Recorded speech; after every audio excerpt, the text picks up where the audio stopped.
Hi, Beck Ann here. Thanks for stopping by my channel, Beck and Sam Crafting Fun, to see what I was up to. Well, I have been having a whole lot of fun with some fall projects, but I'm ready for a change. I want some whimsy and fairy tale kind of cards and just a play date with some fairyland. And so I have purchased this My Creative Time fairy stamps and dies, and I want to have a play date. I have been thinking about cutting her out and all the fun places I could have her sitting. And here's the stamps. So it's going to be a whole lot of fun. So what I thought I'd do is just cut out a bunch of her and get them together and then find some places for her to sit.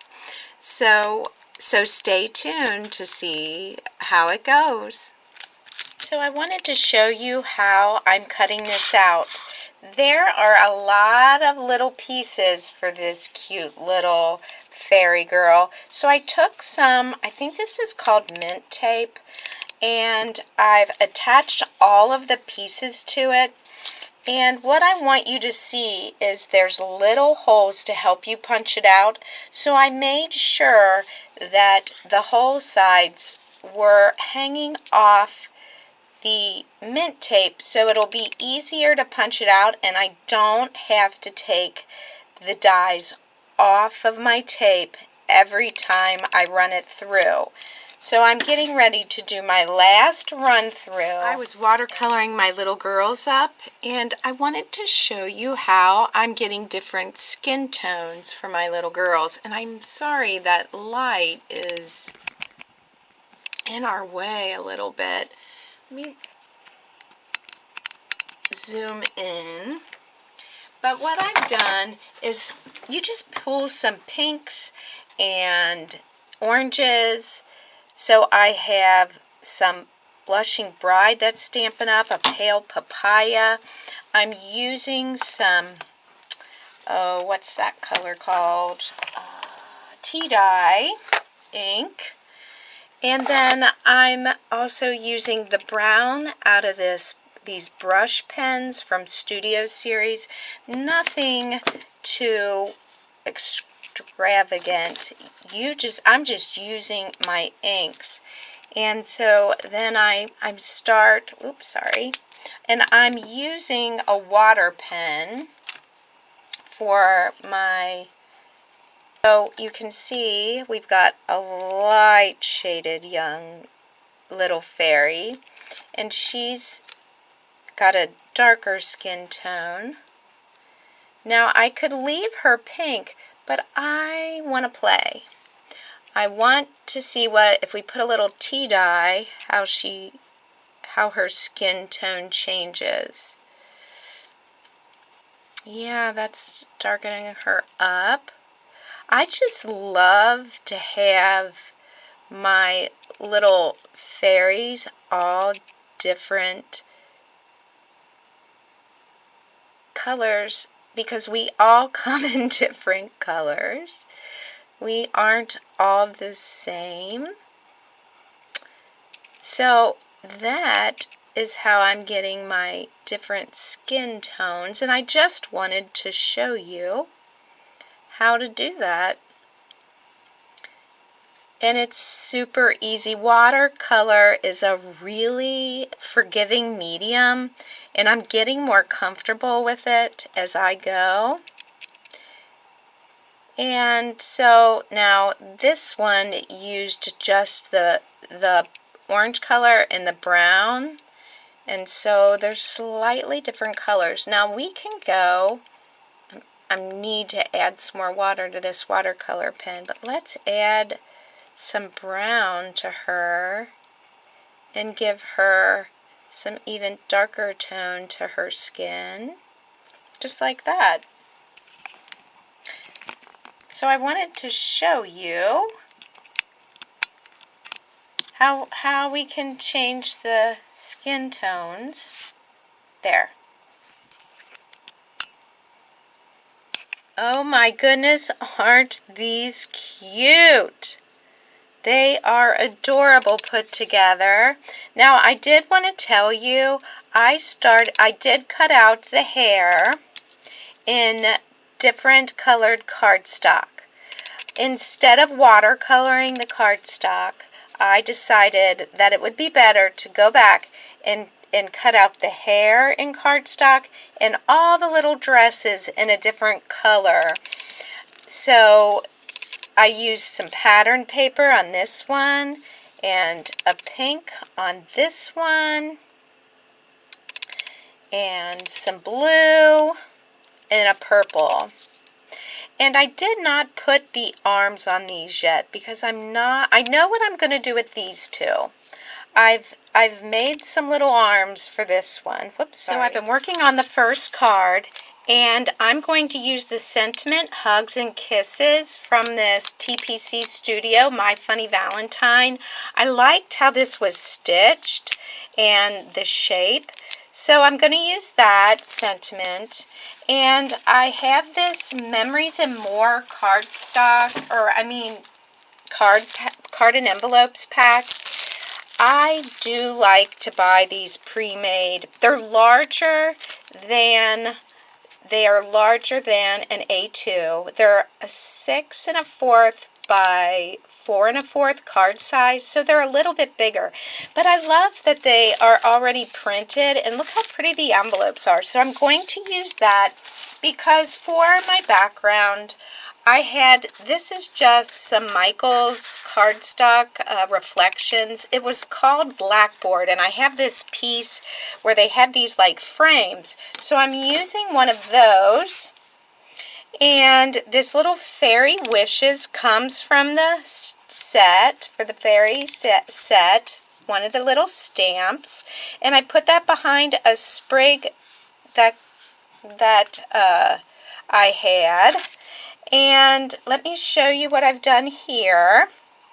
I've taken some more. These are just from different places. I have some Sizzix foliage dies, and this is a Stampin' Up, and this one's a Stampin' Up, and I looped a piece of ribbon back there. I'm going to be attaching that, but look at the little fairy. I've added her boots. I like using her little boots to hold flowers in front of her, and then she's holding some of the little flowers, and she's going to be sitting right there. So I'm going to get these popped up on some foam dots. I really have been having fun thinking about all the different ways that I could have this little girl, these little fairies sit. I think of all different kinds of places, and then when I found this black, this cardstock in my stash, I thought that her sitting right on the edge there is going to be super cute. So that's where I'm going with it, and I'm going to put her up on some foam too, and I'm going to add some gems. But I do like, I really do like getting my ribbon in there, and I love getting all the different little foliage together like that. I probably will put a little glue behind some of these just so they stay secure and don't fall out. I love doing that, but I know that they can be very delicate sometimes. So let me get this on.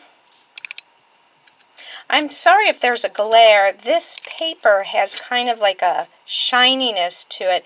It really does have this like texture to it. And I don't have a lot of it because I bought a whole pad, and I think I gave some of it away because I didn't like that. It doesn't seem to bother me as I make this card. Oh my goodness. Let's get her. So here's how the first card turned out. I think it's super cute, and I just had some gems in my stash that are a pearlized yellow tint, and I thought those coming down were perfect. And I didn't finish the inside yet. I'm waiting. I think this could be a birthday card, but it could be any kind of card, sending some encouragement. So I'm waiting on that one. And I was working on the second card, and I wanted to show you. I'm making a 5x7, and I used a K & Company strip. I have a bunch of these strips that I've had a really long time, and I'm trying to use them up. So they come in handy for borders on my cards. And then these dies are some Spellbinders Firefly that cut out the happy birthday. So I wanted to show you this cuteness that I got going on. All I have to do is glue it down. This hip hop, I did not buy it, you guys, but it was on the swap table at my last, at my last crop that I went to. We have a swap table, and you put things you don't want, and people put things they don't want. Well, this was in a package from Scrapbook Attic, and I looked them up online, and they really are a company that's still in business. It's a store, but they did not have this hip hop anymore. They had a hip hop. You know, you might be able to make something similar to that on a Cricut, but I had so much fun, and when I picked it up on that table, my friend said, "What are you going to do with that?" I said, "Oh, it's going to make a great birthday card to have a hip hop happy birthday." So I did pop up the girl with the brown hair, and she'll be sitting up a little bit, but the other one I put flat. I didn't even put arms on the other girl because she will be sitting down flat against the card. And the paper is just some paper I have had in my stash for years. I want to do it straight, and that is going to finish off that card. I might go in and add some gems, but I don't think I need to, you guys. Isn't that just the cutest? I'm so thrilled that I knew exactly what I was going to do with that hip hop. All right, I'm going to do another card, and I have, you're going to think I'm crazy, but I'm going to add some of these stickers in there. This I've had for a really long time. It's from 2009. It's called Sugar Rush, and you can see I've been using it, but I'm going to figure out a card where one of those cute little fairies is sitting on top of one of these turtles. So I'll be back with that card. That last card is all finished. I did use one of the turtles, and you can see I used part of this sticker here, that this flourish, this flower flourish. So Sugar Rush 2009, here's how it turned out. Isn't it cute? I used some flower sequins that I have in my stash that I added to her little chin, the flower under her chin, and one to the little flower in her hair. I also used some red gems, some white gel pen to add more interest to this flower. That was also from that sticker, those stickers. I just added it to where I had cut that flourish off. And I did mount the turtle on some white cardstock, cut it out, and inked around it with some vintage photo to kind of hide the cuts. And I popped it up with the fairy on some foam dots, punched out "May all your wishes come true" with a little scallop punch from Stampin' Up! In a circle, and added some of this thread that I've been using. I love that it's got lots of glimmer to it. So what do you think? Do you like how they turned out? I enjoyed each and every one of them, and they're all a little different. So I hope that you enjoyed this video and it gave you some inspiration today. I want this to be a Satmorn Makes, hosted by Jillian Norwood. Every week we get on to show off what we've been working on, and it's a whole lot of fun. I had a great time with those fairies. So until next time, I hope you are having a great crafty day, and I will see you soon. Bye for now.